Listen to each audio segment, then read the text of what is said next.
Howdy, friends. Welcome back to another exciting episode of Shop Talk. I think this is number 17. I just want to share with you a little story, little lesson I learned.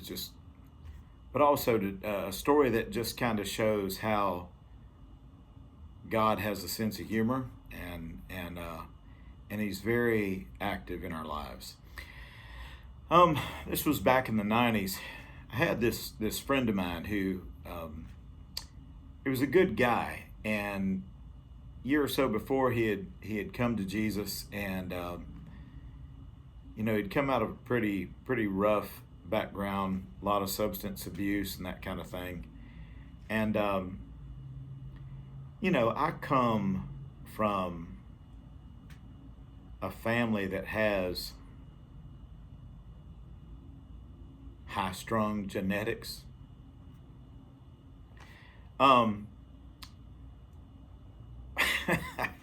Nonetheless, me and this guy were best friends. I mean, we hung out all the time. We had a great, we'd go riding around on weekends and stuff.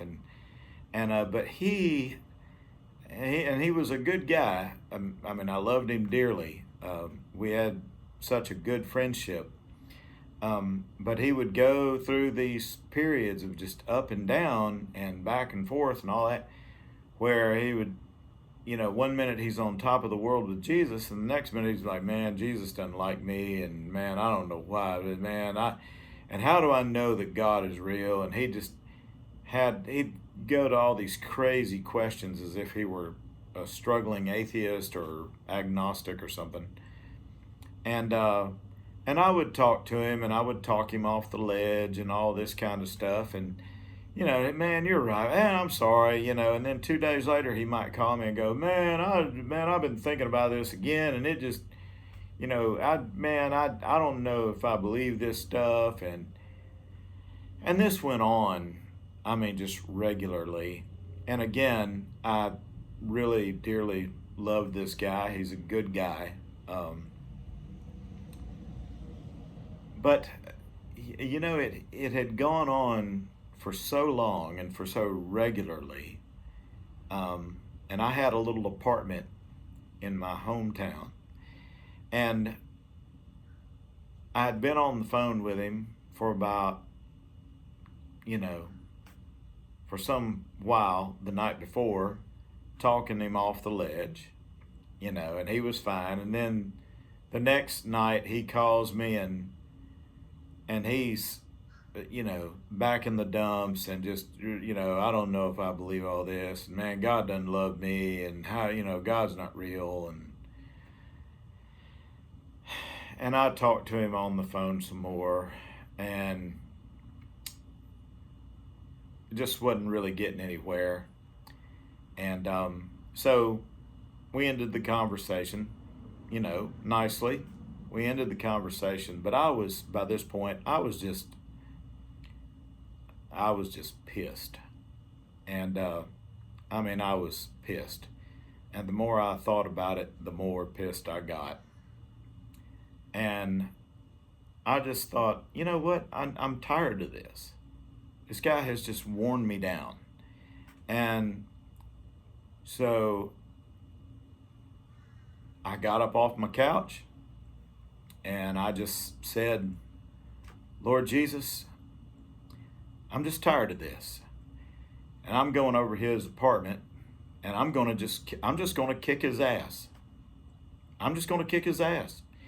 And he may kick my ass. I don't know, but he's going to know, whether he kicks my ass or I kick his, that he has driven me to this point to the breaking point, this point of frustration and agitation. And I walked on over to the door of my apartment, and I grabbed the doorknob, fully intent on this plan. And I grabbed hold of the doorknob, and I stopped, and I said, all right, Lord, before I walk out this door, is there anything that you want to say to me? And I walked back over to my couch, and I picked up my Bible, I opened it up and I looked down on the page and I read in James chapter 1, around verse 19 and 20, the anger of man does not achieve the righteousness of God. And at that point, I just closed the Bible, dropped it on the couch, and sat back down. And I was half laughing, half crying. And I said, all right, Lord, I'm sorry. Thank you for stopping me. I said, but Lord, I'm just tired. I'm just tired. And I'm fed up with this. And I just got quiet, sat there for a little bit. And in a few moments, I heard inside of me,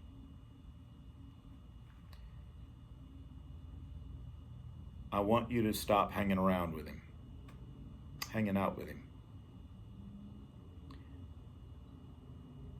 And I said, well, Lord, yeah, I'm upset, but I mean, he's my friend, and and I heard again on the inside, I want you to stop hanging out with him. And I said, okay, but Lord, I was overreacting. He's a nice guy. And I heard some people are like spiritual vampires, and they will suck the life out of you. It's not their intention necessarily, but they will suck the life out of you if you don't draw the line somewhere. Nowadays, we would call that boundaries, that you establish a boundary. And that thought had never occurred to me, that some people, most of the time I'm sure not intentionally, but some people are just emotional and spiritual vampires, and they will suck the life out of you if you don't draw the line somewhere. And you can do it lovingly, and that's what I had to do with my friend.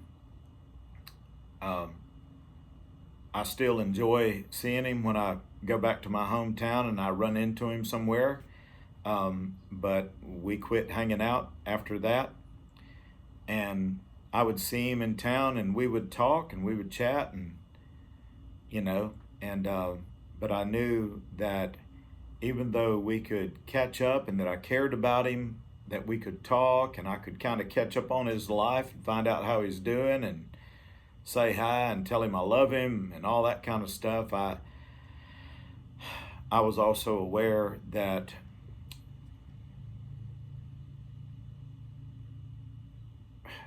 even though we could talk and chat and visit, we couldn't have fellowship and deep communion. So, keep that in mind, and don't let anyone become the spiritual vampire in your life. It's okay to lovingly draw a boundary and to say no, and you don't even have to explain. In fact, as someone wisely taught me, when you walk in the Spirit, you don't complain and you don't explain. So friends, I hope this helps. Again, God bless you. And if you like this, let me know. If you don't, send it to somebody you don't like. Take care.